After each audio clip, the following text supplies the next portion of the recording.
Welcome to Facts TV News, where everything is true. Fisherman killed in bar dispute in Westmoreland. A fisherman was shot dead at a bar in Retreat, Little London in Westmoreland on Boxing Day. He has been identified as 33-year-old Gemma Rankin of the community. Reports from the police are that Rankin was involved in a physical altercation with a man at a bar at 12:30 a.m., shortly after which loud explosions sounding like gunshots were heard. The now deceased was seen running from the said bar along the roadway and subsequently collapsed. Rankin was found suffering from a gunshot wound to the chest. He was assisted to the Savannah Lamar Public General Hospital by residents, but he was pronounced dead on arrival. Police data shows that as of December 16, 113 persons have been killed in the parish compared to 139 during the corresponding period in 2022. Investigations are ongoing. Man on bike killed by gunman on bike on Christmas Day. A motorcyclist was shot dead by another along the Fullersfield Main Road in Grange Hill, Westmoreland on Monday. The deceased has been identified as 31-year-old Andina Reid, otherwise called Dino, from Paul Island District in Grange Hill. Reports reaching reporters are that around 1:30 p.m., Reid was riding his motorcycle along the roadway when he was pounced upon from behind by two men traveling on another motorbike. The pillion, the police said, brandished a firearm and opened gunfire, hitting Reid in his upper body. Reid lost control of the motorcycle, which collided with a perimeter fence, and he fell to the ground. The gunman escaped on the motorcycle. The police were summoned, and Reid was seen lying on his face with what appeared to be multiple gunshot wounds to the upper body. Police transported Reid to the Savannah Public General Hospital, where he was pronounced dead. 6 9mm Spence casings were found on the scene. No motive has been established for the attack. Man shot dead by an off-duty cop in Westmoreland. An off-duty police officer shot and killed a gunman in Sheffield, Westmoreland on Christmas Day. The deceased has been identified as 33-year-old Omar Brown from the community. Reports from the police are that the off-duty cop was at his home, standing at his gate shortly after 10 p.m. when he heard loud explosions sounding like gunshot some meters away from where he was standing. It is alleged that the cop then saw Brown running towards him with a firearm in his hand and ordered the now deceased to drop the weapon. Brown allegedly did not comply and then pointed the gun at the officer. According to the police, the off-duty cop, in fear of his life, pulled his Glock pistol and fired in the direction of Brown, hitting the gunman, who then fell to the ground holding onto a black firearm.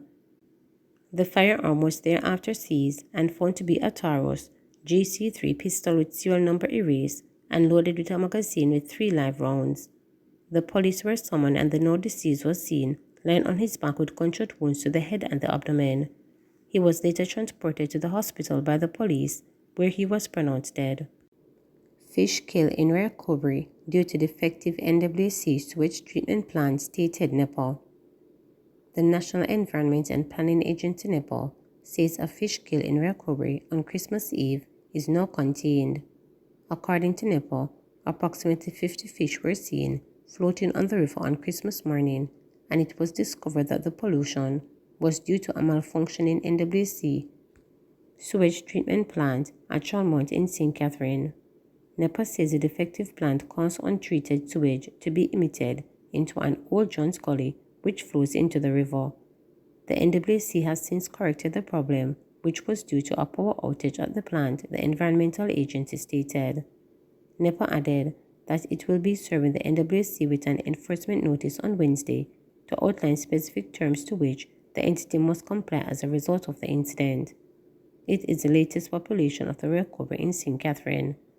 Earlier this month, there was an oil spill in the river that was emitted from the former Jamaica beverages plant that is now owned and operated by Tradewind Citrus Limited.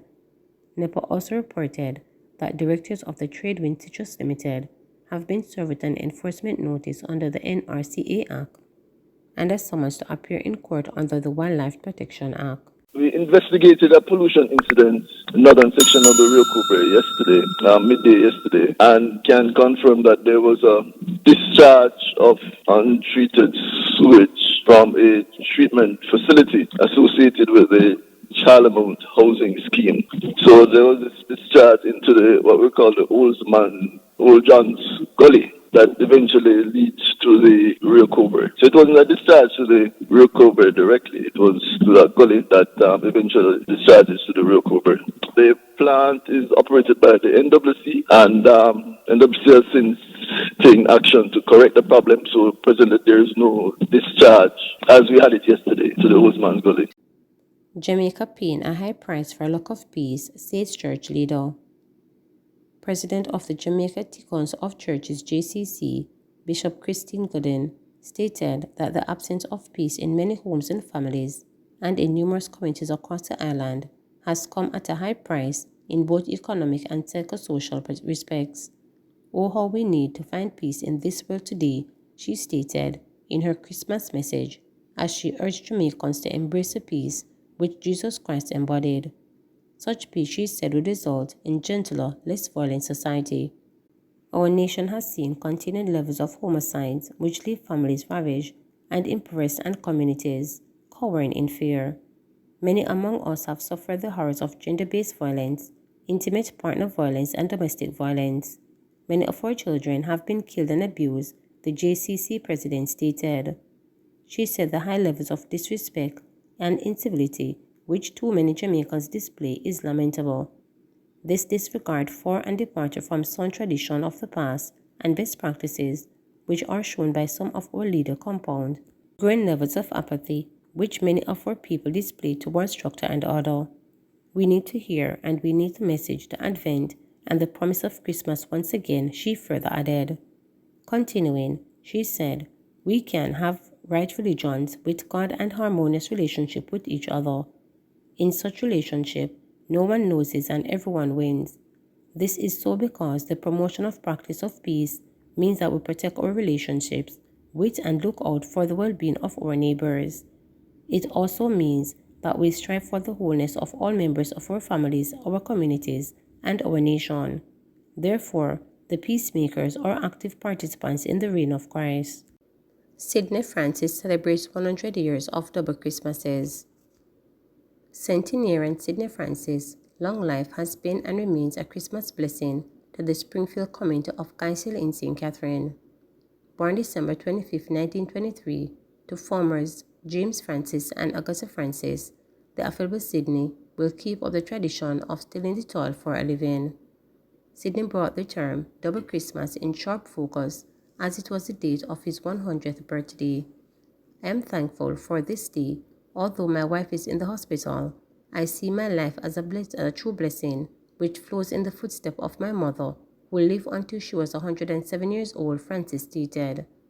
He told reporters that he remembered growing up in the Springfield community and attending the elementary school. In the past, Christmas was lively with drunkenness.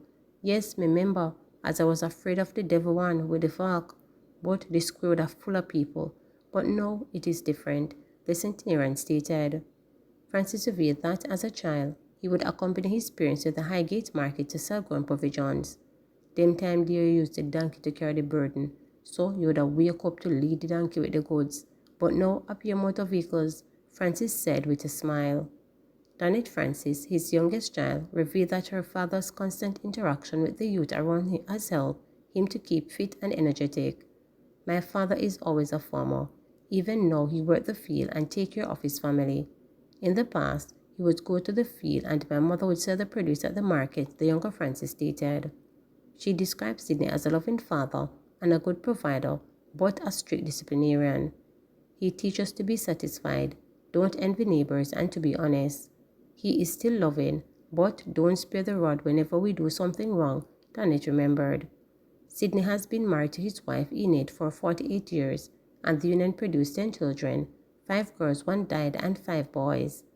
He is a great father to his children and anyone he knows, Claire Francis, Sydney's eldest daughter, told reporters. His grandchild, Ashanti Edwards, expressed her love for Papa, as Francis is affectionately called. Him always share things with me and tell us poems and stories. Him nice, Edwards stated. It was a collective view that Francis is like a poster boy for the rural of St. Catherine Northeast community. He is known by taxi operators and all who move through the community as he is living and an interactive individual. These are the types of person who are the building blocks of the communities. We feel blessed, said Justice of the Peace Linworth Brown. The Springfield Community Boarder St. Mary Western and Member of Parliament MP Robert Montague described Francis' longevity as legendary in his community. He is a kind man, a devoted Baptist, who is always smiling and supporting community events, the MP stated.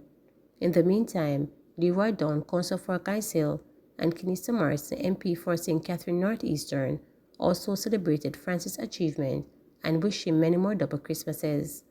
As his birthday celebration came to a close, the joyous centurion boldly told reporters, next year will be bigger and better. Please remember to subscribe, like, share, and click the notification bell.